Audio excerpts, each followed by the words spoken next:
Assalamualaikum warahmatullahi wabarakatuh. Saya Dinda Septika Nasution, mahasiswa Politeknik Negeri Medan, jurusan Akuntansi kelas AK4D. Di sini saya akan membuat video mengenai rasio interpretasi.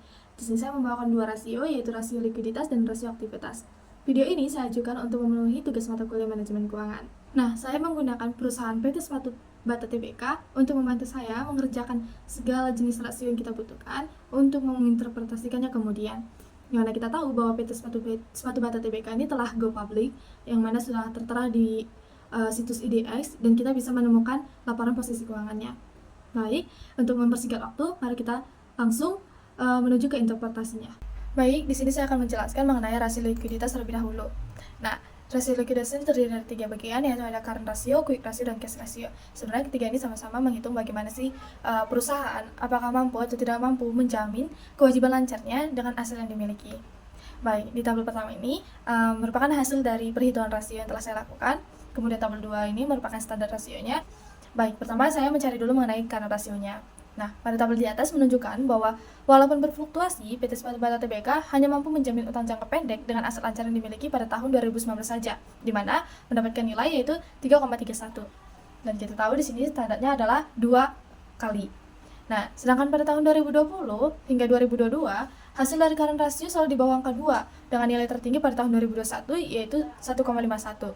Dan pada tahun 2022, PT Sepatu Bata Tbk mengalami penurunan terendah sebesar 1,03. Hal ini disebabkan meningkatnya total liabilitas sebesar 79%, terutama disebabkan kenaikan utang usaha kepada pihak ketiga sebesar 19,8 miliar dan kenaikan utang usaha kepada pihak yang berelasi sebesar 74,7 miliar, kenaikan pinjaman jangka pendek sebesar 50,3 miliar, serta kenaikan kewajiban sewa sebesar 21,8 miliar. Baik, yang kedua, kita masuk ke rasio cepat atau quick ratio. Nah, perusahaan mengalami penurunan pada tahun 2019 hingga tahun 2020 dari 1,23 menjadi 0,61. Hal ini menunjukkan ketidakmampuan perusahaan dalam memenuhi kewajiban jangka pendeknya dengan memperhitungkan tingkat persediaan dengan keadaan baik. Yang mana kita tahu bahwa standar dari quick ratio ini adalah 1,5 kali. Sedangkan pada tahun 2022 mengalami penurunan yang signifikan, yaitu sebesar 0,22. Ini menunjukkan bahwa perusahaan dalam keadaan kondisi yang tidak baik karena tidak mampu membayar kewajiban lancarnya dengan aktiva lancar dikurangi persediaan yang dimiliki.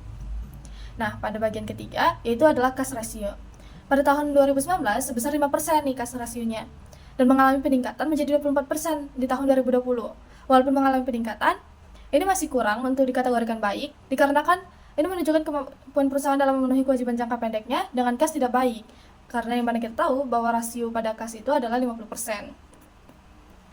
Nah, kemudian pada tahun 2021 mengalami penurunan lagi, sehingga menyentuh angka 1%. Hal ini mengakibatkan perusahaan tidak dapat memenuhi kewajiban lancar dengan kas, yang hal ini disebabkan oleh kas dan secara kas dari perusahaan yang lebih kecil daripada hutang lancarnya. Oke, sekarang kita masuk ke rasio aktivitas. Nah, rasio aktivitasnya ada 7. Oke, kita jelasin satu-satu ya. Nah, pada pertama itu ada total asset turnover atau biasa disingkat jadi TATO. Oke, pada bagian total asset turnover, hasil yang ditunjukkan pada tabel bahwa PT Sepatu Bata Tbk ini dari tahun 2019 hingga tahun 2022, perusahaan sangat buruk dalam menggunakan seluruh aset untuk menghasilkan penjualan. Karena di tahun 2019 hingga tahun 2022, rasio tidak pernah menyentuh angka 2. Di mana di sini diartikan bahwa perusahaan tidak mengelola asetnya dengan baik dalam menghasilkan pendapatan atau penjualan. Kedua, yaitu ada receivable turnover. Dari data di atas bisa kita simpulkan bahwa perusahaan cukup cepat dalam mengumpulkan piutang selama satu periode. Pada tahun 2019, rasio menyentuh angka 29 kali. Pada tahun 2020 turun, namun tidak sampai turun dari standar industri, yaitu sebesar 22 kali. Dan pada tahun 2021 kembali naik menjadi 27 kali. Di tahun 2022 kembali naik menjadi 31 kali. Pada bagian 3 yaitu ada rata-rata pengumpulan piutang. Pada tahun 2019, perusahaan mengumpulkan piutang selama 12 hari. Kemudian tahun berikutnya semakin naik sebesar 19 hari. Sedangkan pada tahun 2021 kembali turun menjadi 13 hari dan 2022 semakin turun menjadi 11 hari. Sebenarnya ini baik ya, kalau kita mengumpulkan piutang semakin cepat. 4 ada inventory turnover. Nah, pada tabel di atas ini menunjukkan bahwa walaupun berfluktuasi, perusahaan sangat buruk dalam pemutaran dana yang ditanam dalam persediaan. Karena dari tahun 2019 hingga tahun 2022, rasio tidak pernah menyentuh standar industri dan rasio tertinggi hanya tahun 2019 yaitu 2,59. Sedangkan di sini standar industrinya yaitu 20 kali. Bisa dilihat bahwa perusahaan sangat buruk ya dalam menyediakan persediaannya. Kemudian ada rata-rata hari persediaan. Nah, rasio pada tabel di atas menunjukkan bahwa persediaan dapat bertahan lama di dalam gudang perusahaan. Pada tahun 2019, lama persediaan disimpan dalam gudang yaitu 139 hari, dan pada tahun 2020 naik menjadi 209 hari. Sedangkan pada tahun 2021 turun menjadi 166 hari, dan tahun 2022 semakin menurun menjadi 140 hari. Nah, walaupun di sini kita dapat melihat bahwa saat ini sudah 20 hari, di mana dikategorikan bahwa hal ini baik, dan apabila kurang dari 20 hari, bisa kita bilang ini buruk. Namun jika di dalam gudang sampai 209 hari, menurut saya ini juga merupakan hal yang buruk. Ini dalam artian bahwa perusahaan tidak bisa menjual produknya, atau produk ini lama lakunya. Kemudian 6 ada working capital turnover. Pada tahun 2019 hingga tahun 2001 menunjukkan bahwa perusahaan tidak efektif dalam menggunakan modal selama satu periode.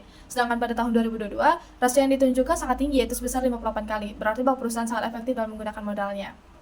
Nah, bagian terakhir yaitu fixed asset turnover. Pada rasio di atas menunjukkan bahwa perusahaan cukup buruk dalam mengelola dana yang ditanamkan pada aset tetap selama tahun 2019 hingga tahun 2022. Pada tahun 2019, rasio perusahaan hanya mencapai 2,9 dan tahun 2020 turun menjadi 1,06. Namun, pada tahun 2001 naik kembali menjadi 1,23 dan pada tahun 2022 naik kembali menjadi 1,8. Oke. Mungkin itu saja yang dapat saya jelaskan mengenai rasio interpretasi pada bagian rasio likuiditas dan rasio aktivitas. Apabila ada kesalahan dalam menyampaikan dan menjelaskan materi, saya mohon maaf. Saya tutup video ini dengan Assalamualaikum warahmatullahi wabarakatuh.